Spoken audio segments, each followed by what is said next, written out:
Yet white people are the oppressors. I'm not sure where your education came from, but they lied to you. Stats don't lie. She like, nope, fake. That shit, nope, no, nope. Statistics lie. Notice Asmund Gold doesn't actually, like, debunk her or says anything. This is how the white supremacist operates. This is how the low information, lowly educated white supremacist operates. He's just like, she's wrong. Nope. But yet gives zero information. Okay. How do you know she's wrong? And what is she wrong about exactly? All the time. Right now, entering the fifth dimension of ascension. Our only intention is to take you high. It's getting tougher and tougher to just keep calm. Keep calm, be normal, and just live life as it is. Like, I really, truly am normal. Let's say this. I am normally unbothered. I just go on about my day. I'm just a regular person who just puts his pants on one leg at a time. I'm not worried about all the bullshit. But sometimes, every so often, like a video that I watch just gets me heated. And it gets me heated because I want to see people as like fair, equitable. Like, I want to give them their ability to be their own people. And understanding that everybody has their own journey. It puts me in this place where I want people to just be fair. But fair is so different for so many people. And I'm starting to see a pattern here where people don't necessarily want to be fair. What they want to do is they want to be correct.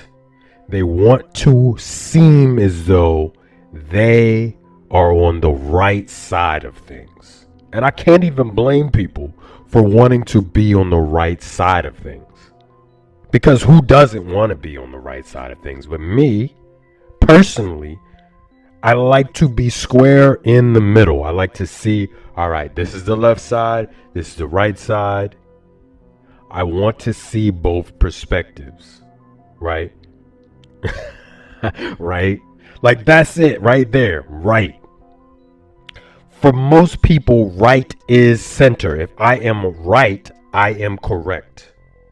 If I am correct, then I am good. So it's like everything in humanity is slightly justified to the right.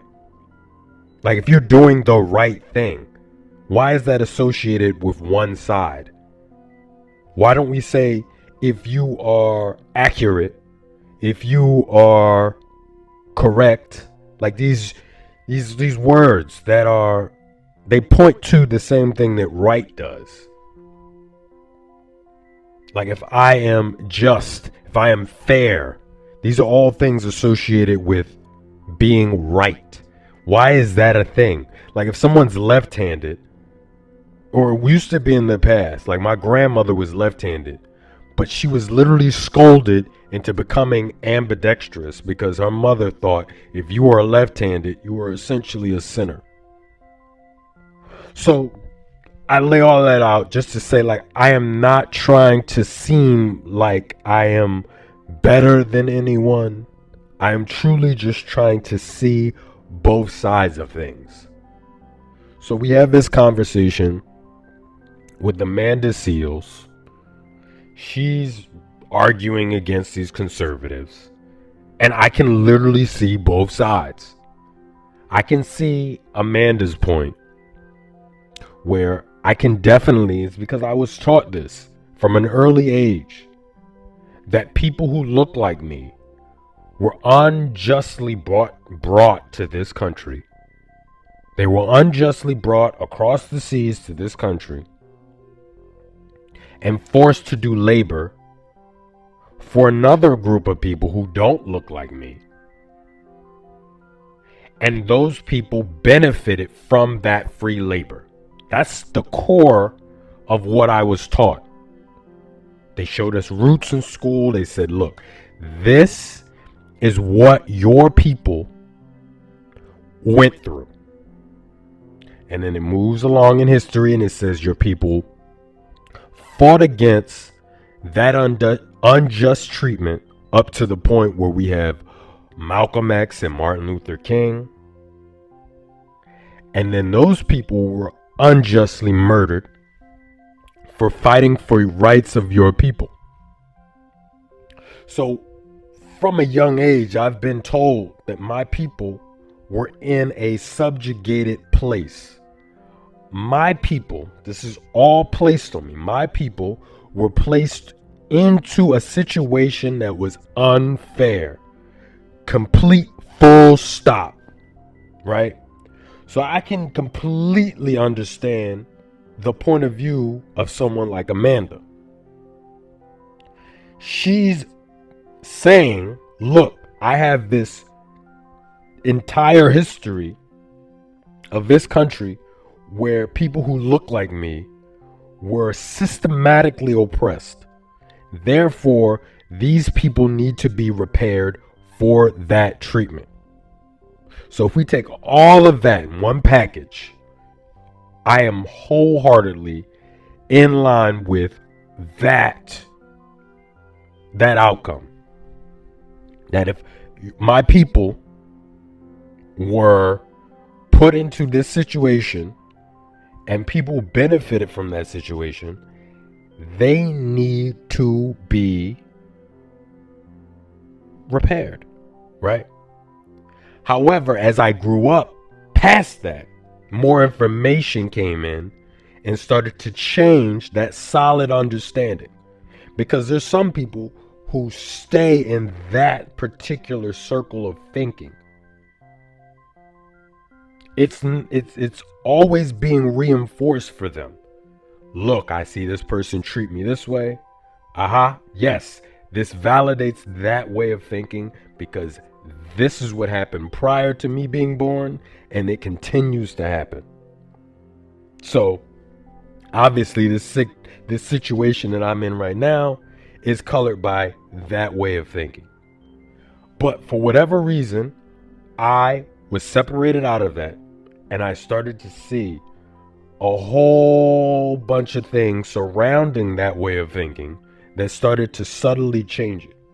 One of the biggest things was that entire narrative was made up in order to put people in that way of thinking. That's tough for most people because they can understand, all right, well, we were slaves, we were brought here, and millions of trips or whatever, millions of people were carried over in boats. What do you mean it wasn't real? What do you mean we weren't slaves? My understanding is that, I'm trying to make this as simple as possible, that people were brought over, but that didn't account for the majority of the people who were already here. There were people who were brought over, they were intermixed, they were used as labor forces, and then slowly but surely began to intermix with the population of people who were here. But then that counters with the narrative that, oh, all of the natives of this land were wiped out through germs and guns and all of these things. So yeah, those people, they got wiped out. But then that's countered by, no, those people were wiped out through paper genocide. They were written out through classifications. They were written out through pushing them westward, through different treaties and lies. So it becomes at that point one huge mess. It's not this clear thing.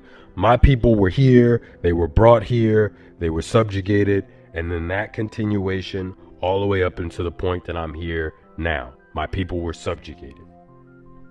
But at a certain point it became, well, who were my people? Were they the people that were brought over here? Or were they the people who were already here? And people argue about this consistently.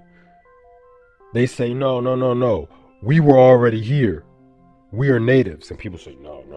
Everyone comes from Africa. So it makes the argument messy, because we're talking about people who through thousands and thousands of years have migrated all throughout this planet. And eventually those people with melanated skin branched out from Africa. We can say hundreds of thousands of years ago. We can say millions of years ago. Even that's debated on, right?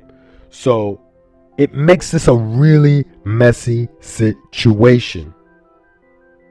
So it's not just this clear cut, oh, my people deserve reparations because you brought us over here and you treated us unfairly.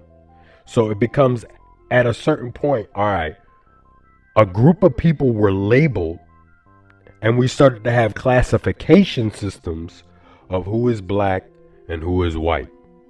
We start to have these classifications. So people were placed in a certain category of black. Let's say slaves were placed in the category of black. So therefore, you don't have any true understanding of whether or not your people were people who were displaced by people who came over here, or your people were brought in by people who weren't from here. So for me, it stays a bit consistent, but it gets messy, because you still have the narrative that people came here and started to mess with things, whether they brought people over, they pushed people out. They did a little bit of both, honestly, but it still keeps people in this argumentative framework where it's just like, no. This is exactly what happened. No. This is exactly what happened. And then you're arguing over that versus really trying to understand like the broad situation, which is a really big mess.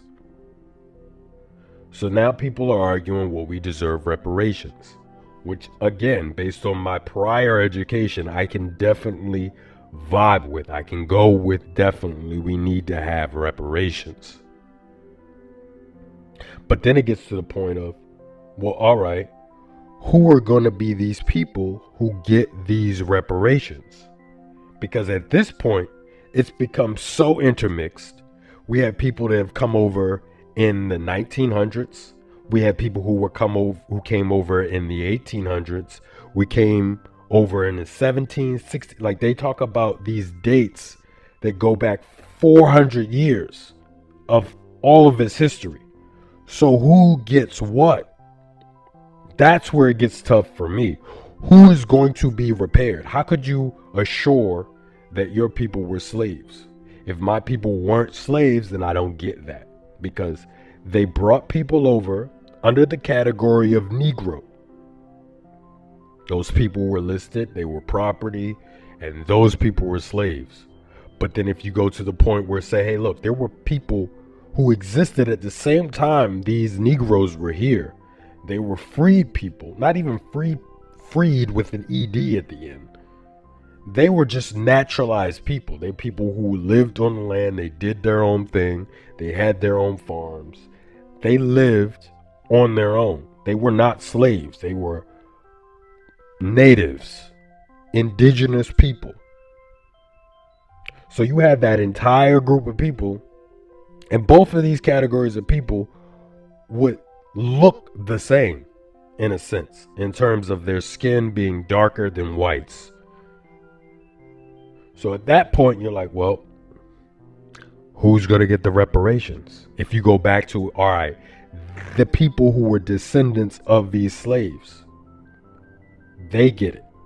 So if my people intermixed, you have someone who ran away from a plantation as a slave, they intermixed with the people who were indigenous, and then those people later came back in and integrated themselves into society as freed individuals. Do they get reparations? That's just one generation of people. So after you have the Emancipation Proclamation, there were definitely there were people who were indigenous, who were living on the land westward, scattered throughout Kansas, Missouri, Arkansas, all of these places. So those were indigenous tribes. But then you also had on top of that the $5 Indians, and the $5 Indians were those who were said, hey, if you classify yourself as this, you're going to get certain reservation space. So again, you have descendants of the people who brought these so-called slaves over. They also have, all right, we're going to markate, these are actually the natives of this land. Because those people intermixed. They're going to have a whole different makeup because they mix from the Africans who were brought over here. There's also still going to be some Caucasians intermixed in those populations. So we have the pure indigenous people who were here in, let's say, the 1300s, the 1200s, the 1100s. That was a group of people that were here. That was just called them pure indigenous people. Then you have people who came over, and those people were from Africa, and they mixed with the indigenous people. So now you have a new subsect of people. So now we're in the 1600s, 1700s. We have the people who were brought over, mixed with the indigenous. That's a population of people. Then you have the Caucasians who also mixed in with that population of people. That makes them a little bit more fair-skinned. So by the time we get to the Emancipation Proclamation in 1865, they have a whole different system of people than were the indigenous that were here 1100, 900 BC. That's a completely different, that's very starkly different populations of people. So they say to you, all right, if you make yourself native, we'll give you reservations. So that separates the people who were indigenous, actually indigenous,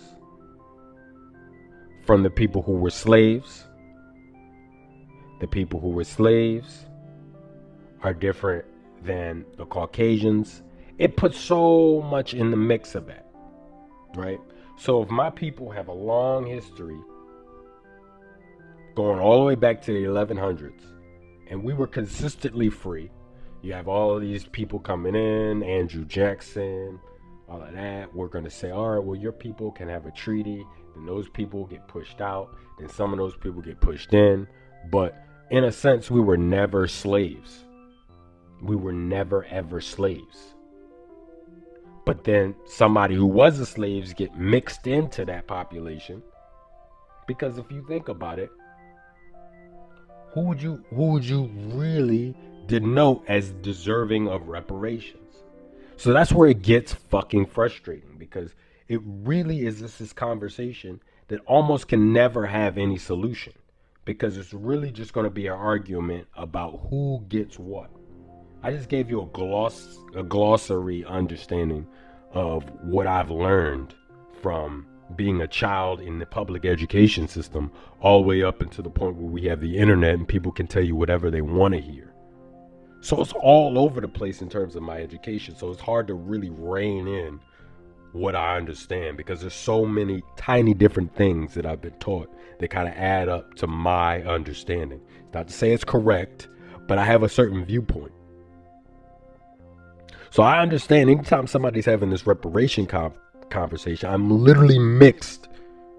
I can't be sternly on one side or the other side, because I understand there's going to be so much that goes into that to find out from all the way back to 1865, who's going to get what, who's deserving of this, who's deserving of that. Do you get a full portion? Do you get a half portion?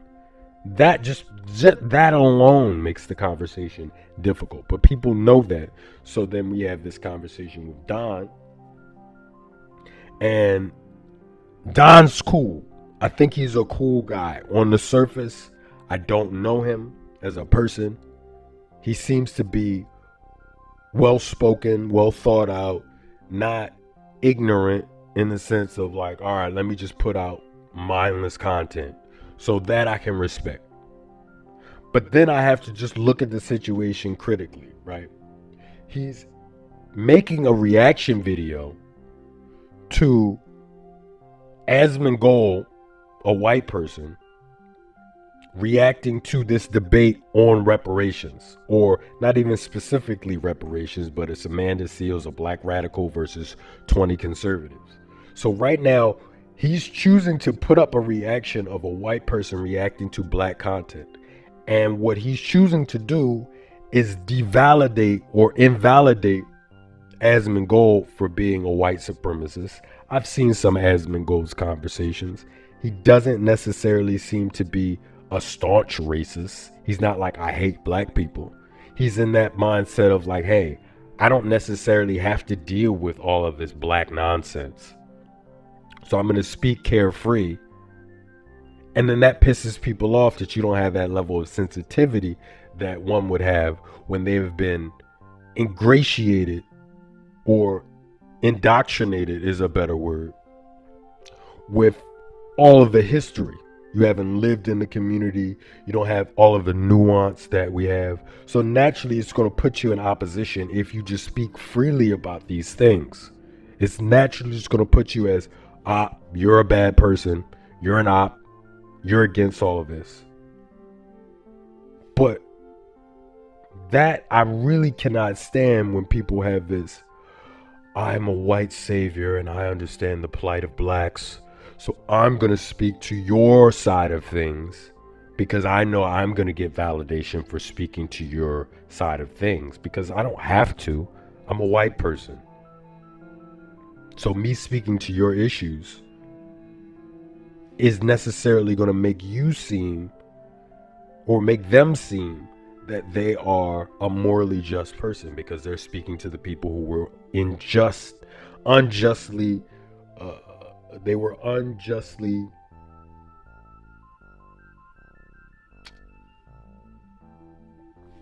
it's hard to even find the words.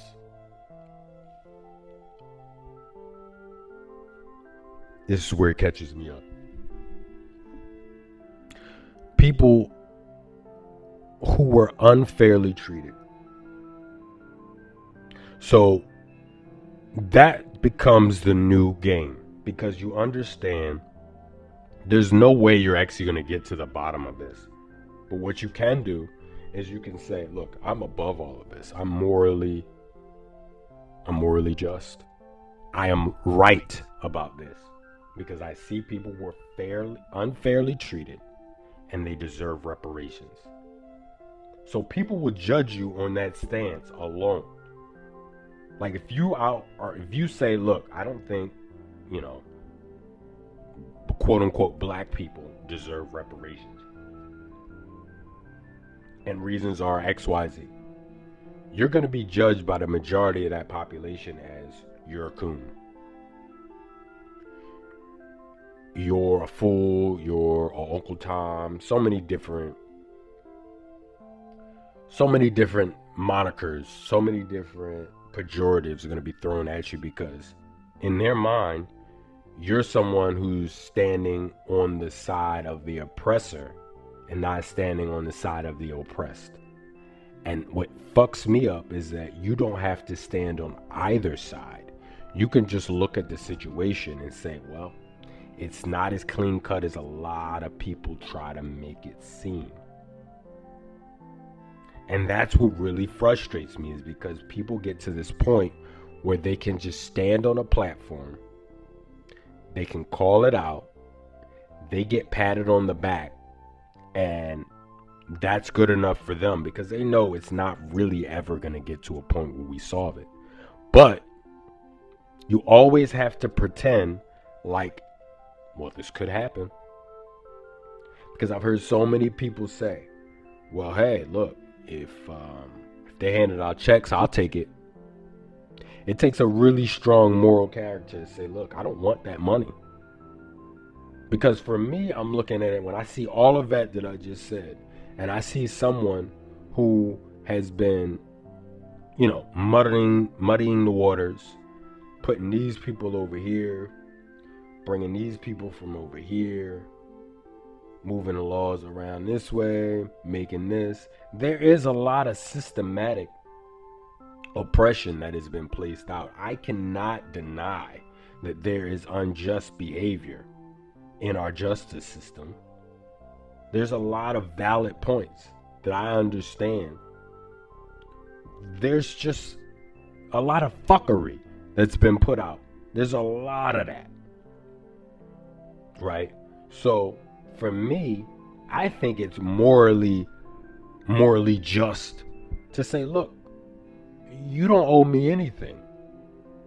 I'm moving out of this. I want out. I don't want any parts of that. But that's hard to say.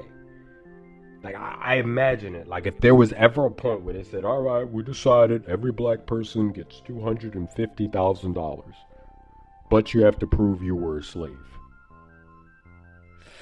I don't think I would do it.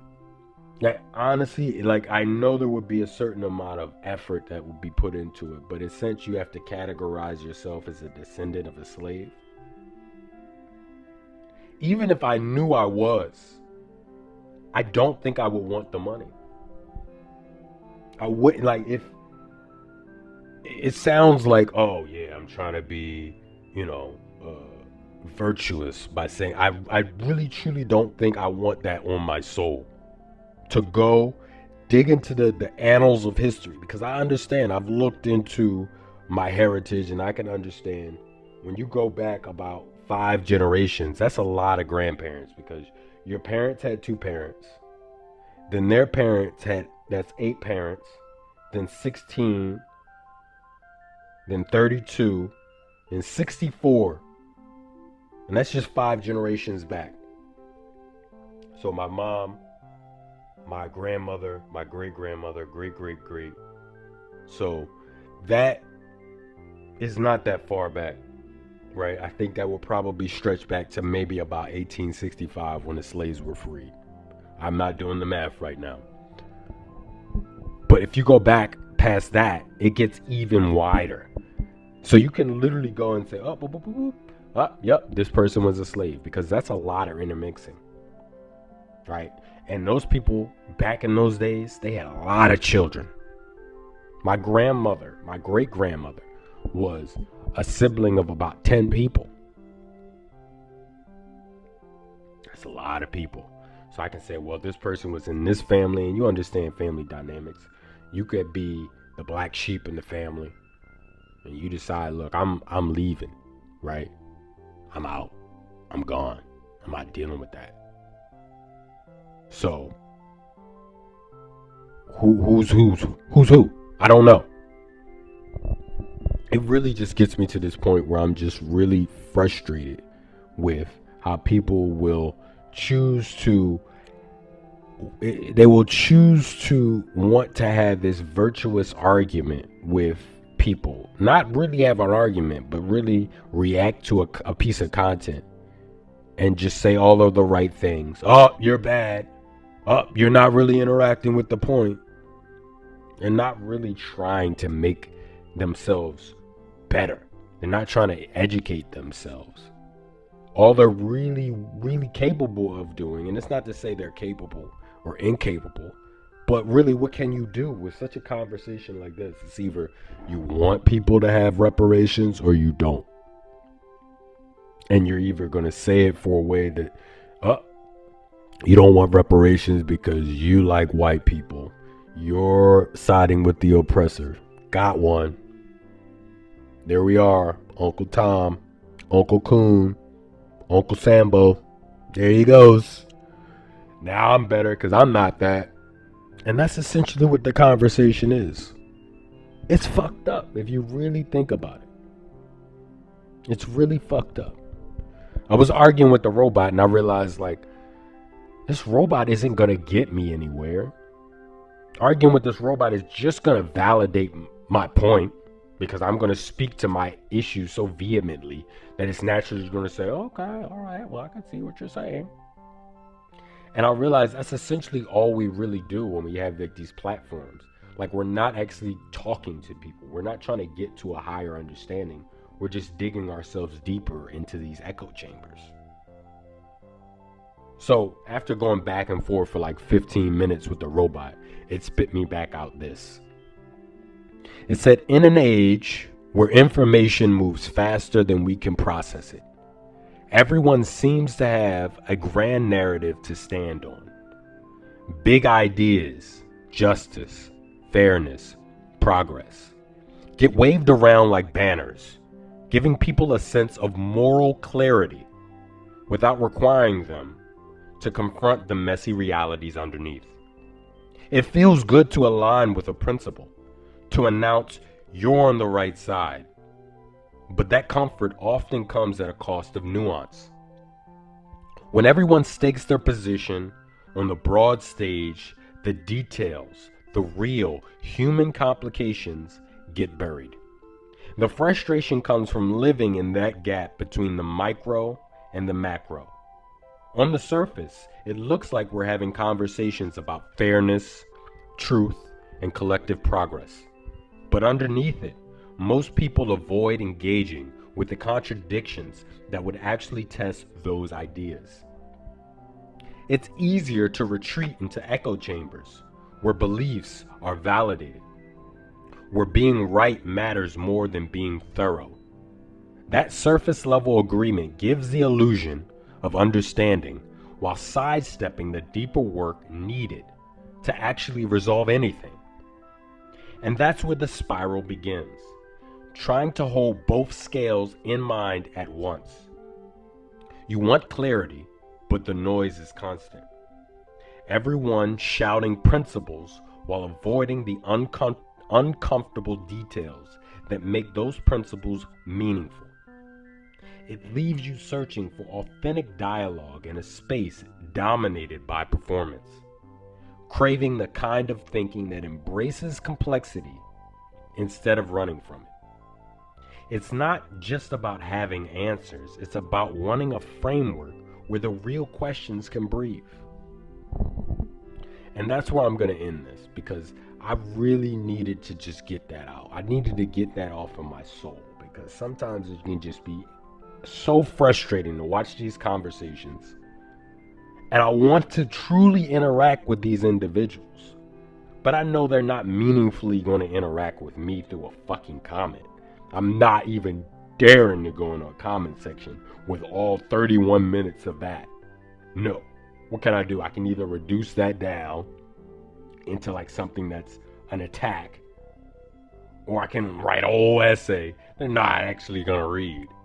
So the only thing I can do is put this out there to the ether, to the void, so nobody can watch it, but I can at least feel like I've at least expressed my point, that I've at least sharpened my perspective, that I'm not some self-hating Uncle Tom Sambo coon